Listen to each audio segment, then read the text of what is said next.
just coming in here to where you, coming in as a freshman to where you are now. I mean, and the ups and downs. And you ever think about that and I don't know, better words, how grateful you are for the experience that you had? Because a lot of guys in today's college football, they get a little rough road and they out. I mean, have you thought about how you stayed and you stuck it out at Michigan? Just trusting the process and understanding that not everything is how you want it to be, and I think that's just life. Right. You could choose to quit, you could choose to run, or you could choose to stay, fight, face the problems, and handle the adversity and come out on the other side of it a winner. And I think that's what this team is made of. And I think a lot of the guys, shout out to the guys last year on that program on 142 because they kind of laid the foundation for us. And right now what we're doing is just building off of that. And I feel like 2020 helped shape this team, helped shape and helped turn around a lot of the things we do and who we want to be. We went 2-4. Something that, when you think of Michigan football history, it's just like, there's no way that's the Wolverines that had a 2-4 season. And, it's unfortunate that happened, but in a way it helped us out because, right now we know what it feels like to be down that bad. And we know that's a place we never want to be in again. And it's helped us and helped motivate us to continue doing what we're doing right now. I don't know, I mean, obviously one of the key slogans program is those who stay. I mean, did that ever hit you when you read it and you're like, wow, that actually was right the whole time? Yeah, we talk about it a lot actually. We say there's another quote in there as well that says work hard and you'll stay. And we think about it from the perspective of come in the program, put your all in, do everything you can, and you'll forever be a legend in the building. Your name will stay in the history books, your name will be talked about, you'll be a staple in the program, in the building, and you'll be remembered, really.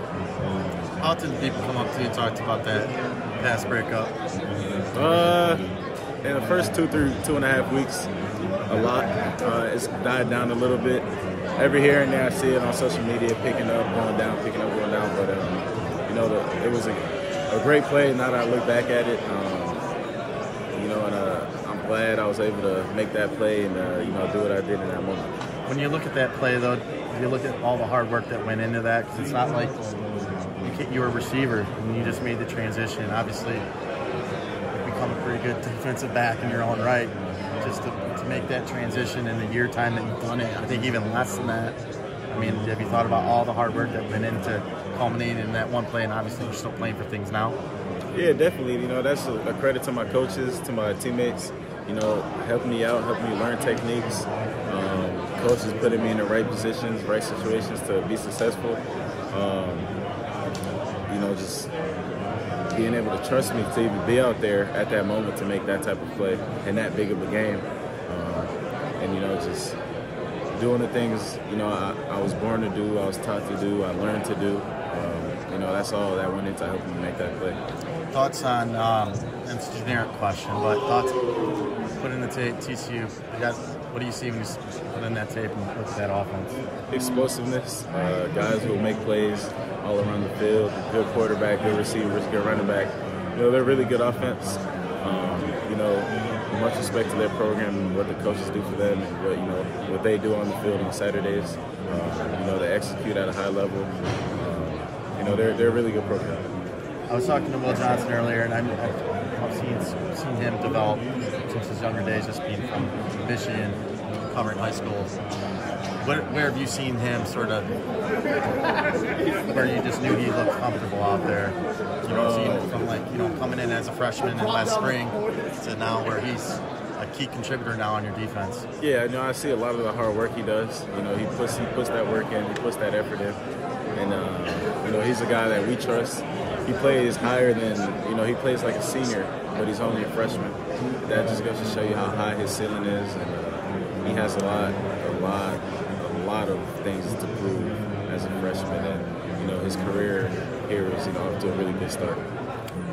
You made the decision to come back, right, for another year. What was the main reason behind that? Obviously, I think the NFL obviously could have been an opportunity if you wanted to be.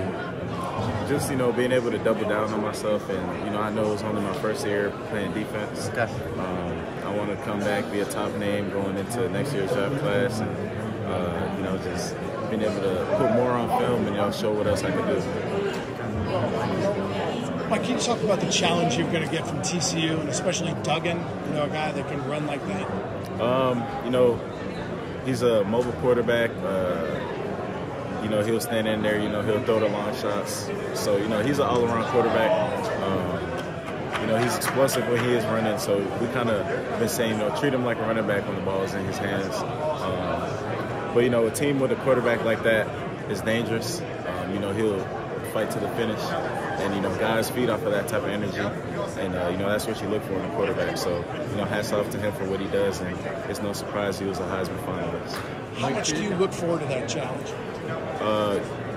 It's an opportunity you know you beg for. You know, you get to go up against a top 3 offense, a Heisman finalist, a receiver who's in, you know, a top 10 potential pick. You know, you ask for things like that. You know, I'm glad that, you know, we've been blessed to have this opportunity. Mike, a few years ago, could you have envisioned this team being what it has done in the last 2 years? Could you? I mean, even in the wildest dreams, could you have envisioned 25-2? I'd say so. With, you know, with our coach, you know, who works every day to be the best. I'd say so. How did he instill that and keep that instilled in you guys? Just, you know, making sure that we trusted the process. We had to learn how to trust the process as well, switching our mindsets and, you know, being able to come together as a team from, you know, the coaches down. Is it easier to trust that mindset when he has the resume he has, you know, NFL and everything else? Does that make it easier to buy into it? It depends how you want to look at it. You know, I could trust someone who has no resume, but as long as they, you know, stand on what they say and, you know, their actions prove what they say, I'll trust you. But, you know, if you're just someone who talks and doesn't do what you talk about, there's no need for me to trust you. So Coach Harbaugh definitely speaks and has actions to follow those words.